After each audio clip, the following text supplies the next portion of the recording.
Bom, pessoal, retornando aqui para a parte 2 do nosso vídeo sobre número de oxidação e carga formal, vamos falar agora sobre carga formal.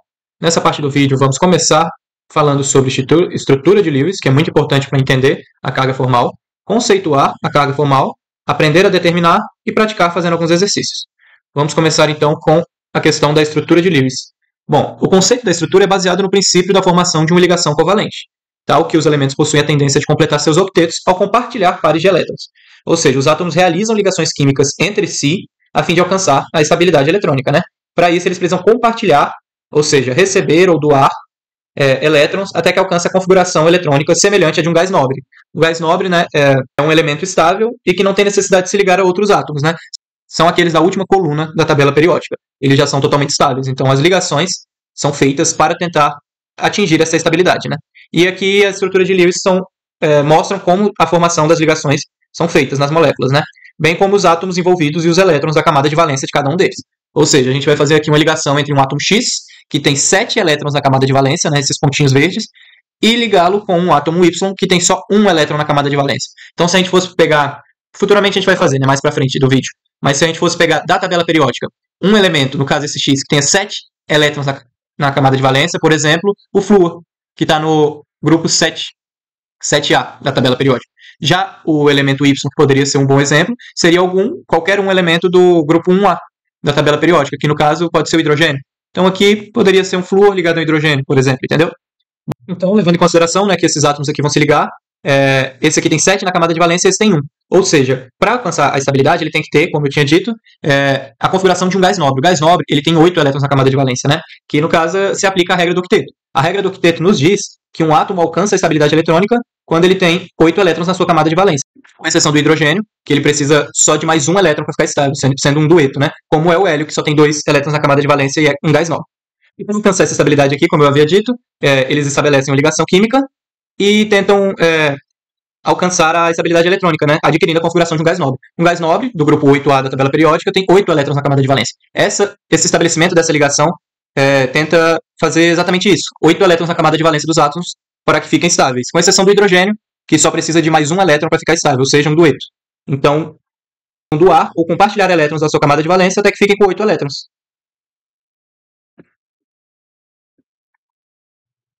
Por exemplo, esse átomo X aqui, que tem 7 elétrons na sua camada de valência, vai ficar estável ao se ligar com esse átomo Y, com um elétron só na camada de valência, estabelecendo só uma ligação. Já esse átomo X aqui, ao se ligar com esse átomo Y, que tem 6 elétrons na camada de valência, o átomo Y ficará estável ao realizar duas ligações, onde os elétrons do átomo X serão compartilhados a fim de alcançar a estabilidade no octeto do átomo Y, né? Então aqui agora ele tem 1, 2, 3, 4, 5, 6, 7, 8 elétrons, alcançando a estabilidade do átomo. Já nesse último aqui, o átomo Y já está estável, se comparado, né, com um hélio que tem 2 elétrons e é um gás nobre, mas o átomo X, esse radical aqui, não tem nenhum átomo, nenhum elétron. Como faz para ficar estável? Ele faz duas ligações com esse átomo Y, adquirindo esses 2 elétrons, né, compartilhados pelo átomo Y, ou seja, os dois ficam estáveis. Mas vamos fazer um exemplo aqui de uma estrutura de Lewis para compreender melhor com átomos de verdade, né? Bom, no exemplo a seguir é mostrado passo a passo da elaboração de uma estrutura de Lewis para a molécula tetrafluoreto de carbono, ou né, CF4. Bom, para começar, o primeiro passo para fazer uma estrutura de Lewis é fazer a contagem do número de elétrons de valência de cada átomo. Então nós temos 2 tipos de átomos diferentes, um carbono e o flúor. O carbono ele tem 6 elétrons no total. Ao fazer a distribuição de Pauli, né, a gente percebe que ele tem 4 elétrons em sua camada de valência. Né? A camada 2 aqui ele tem 2 no S e 2 no 2P. Portanto, o carbono tem 4 elétrons na camada de valência. Já o flúor, ele tem, ao total, 9 elétrons. Bom, fazendo a distribuição eletrônica aqui, nós conseguimos ver que na valência, né, no valência 2, ele tem 2 elétrons no 2S e 5 elétrons no 2P. 2 mais 5, então significa que o flúor tem 7 elétrons na sua camada de valência. Como queremos atingir a estabilidade dos átomos, ou seja, atingir a configuração de um gás nobre, portanto, a regra do octeto, significa que para o flúor, ele precisa só receber um elétron, ganhar um elétron para ficar estável, né? Já o carbono, como ele tem 4, é mais fácil, ele poderia também perder 4 elétrons, que aí ele ficaria estável, né, só com esse 1s2 e faria aquela configuração que eu falei anteriormente sobre o hélio. Mas é mais fácil ele ganhar os 4 elétrons do que perder esses 4 elétrons para fazer o octeto. Bom, o passo 2, como eu falei, né, é perceber que o carbono tem 4 elétrons de valência e o flúor tem 7. Após isso, é feita uma contagem total de elétrons de valência. Então, assim, o composto tetrafluoreto de carbono, a molécula tetrafluoreto de carbono, ou seja, C, com um carbono com 4 flúores, e como temos só um carbono, temos só 4 elétrons de valência do carbono, somado a 7 elétrons de valência do flúor, mas são 4 moléculas de flúor, então é 7 vezes 4. Portanto, nós temos no total dessa molécula 32 elétrons de valência. Agora o passo 3. Sabendo que há 32 elétrons na estrutura, o carbono é o átomo central. Então podemos fazer a disposição desses elétrons seguindo a regra do octeto. E o que é esse átomo central que está falando aqui? O átomo central ele vai ser sempre o menos eletronegativo, que no caso do tetrafluoreto de carbono é o carbono. Ele é menos eletronegativo do que o flúor. E os átomos da extremidade serão os mais eletronegativos ou os monovalentes, né? Os que só têm um elétron na valência. No caso aqui não, aqui como o nosso flúor tem 7 elétrons na camada de valência, ele vai ser o da extremidade por ser o mais eletronegativo. Então, fazendo a disposição deles aqui, né, como foi falado no passo 3, deixa eu refazer aqui, para ficar melhor. Bom, o átomo central é o menos eletronegativo, portanto será o carbono. E os átomos das extremidades serão os mais eletronegativos, no caso, os flúores. São 4, então a disposição será dessa forma.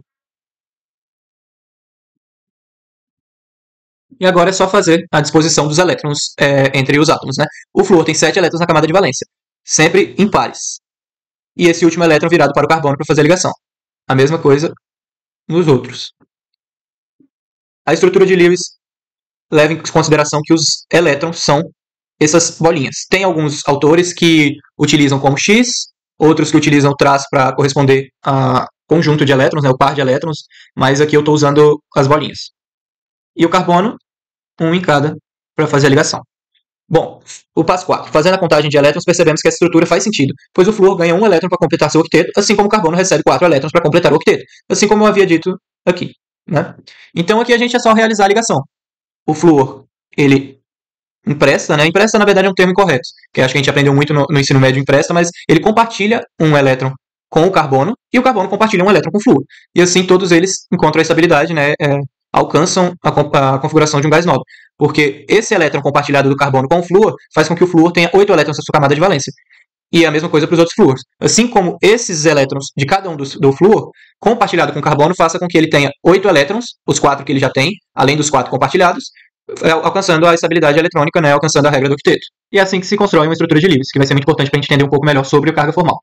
Falando sobre carga formal, vamos passar para o conceito dela agora. Bom, o conceito de carga formal. A carga formal leva em consideração o número de elétrons que o átomo possui na molécula. Ele possui todos os seus pares de elétrons isolados e a metade de cada par compartilhado. A diferença entre esse número e o número de elétrons de valência do átomo livre é a carga formal. E essa é a equação para a carga formal. CF, carga formal, é igual a V mais L menos B dividido por 2. O que é o V? O V é o número de elétrons de valência do átomo livre. Então, o átomo X, ele tem, como eu tinha dito, né, 7 elétrons na camada de valência. Esse é o V do átomo X, entendeu? Esse é o número de elétrons de valência do átomo livre. O L é o número de elétrons presentes nos pares isolados. Então, aqui, um L, se um átomo X está ligado a um átomo Y que só tem um elétron, a ligação ocorre por aqui. Quantos pares isolados o átomo X tem? Ele tem um par, 2 pares, 3 pares. Então, o L do átomo X seria 3. E B é o número de elétrons compartilhados. Quantos elétrons compartilhados o X tem com o Y? O X só tem um elétron compartilhado com o Y. Então, é assim que funciona essa equação. Tem alguns autores que podem usar esse tipo de equação, né? CF é igual a V menos L mais S dividido por 2. É basicamente a mesma coisa. No caso B, que é o número de elétrons compartilhados substituído pelo S, e aqui, ao invés de ser menos, é mais, porque aqui vira menos. Mas, enfim, a ideia é a mesma. Bom, uma observação aqui. Se o átomo tem mais elétrons na molécula do que quando é um átomo neutro e livre, então o átomo tem carga formal negativa, como um ânion monoatômico. Se a atribuição de elétrons deixa o átomo com menos elétrons do que quando ele está livre, então o átomo tem carga formal positiva, como um cátion monoatômico. O que isso significa? A gente calcula a carga formal de cada átomo de uma molécula. Então, nessa molécula ali, ó, X, Y, a gente calcula a carga formal de cada um e faz, né, a soma para saber a carga formal da molécula. Entendeu? Então, vamos lá.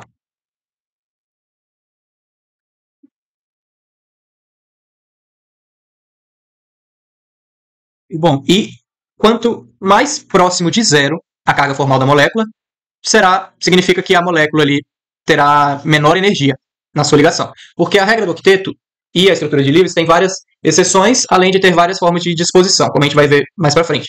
Então, quanto mais próximo a zero a carga formal da molécula, menor a energia dos átomos e dos elétrons, portanto, mais provável é a forma daquela disposição, como a gente vai ver aqui embaixo. Aqui a gente vai aprender a determinar a carga formal utilizando aquela equação e o conceito de estrutura de Lewis.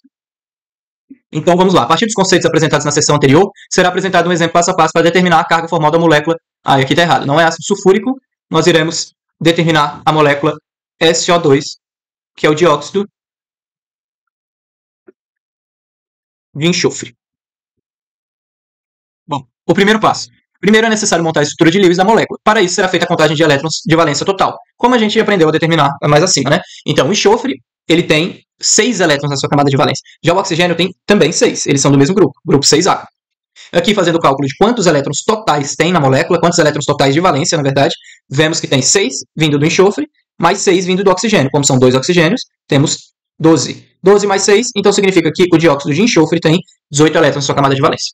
Bom, passo 2. Com esses dados é possível fazer a distribuição dos elétrons sabendo que o enxofre é o átomo central e que o oxigênio estará ao redor do átomo de enxofre, obtendo assim a estrutura de Lewis do dióxido de enxofre. Então aqui vamos fazer um S, que é o átomo central, o enxofre, com 2 átomos de oxigênio nas suas extremidades. Distribuindo agora os 6 elétrons de valência em cada um dos átomos, temos 6 no oxigênio, 6 no enxofre e 6 no outro oxigênio.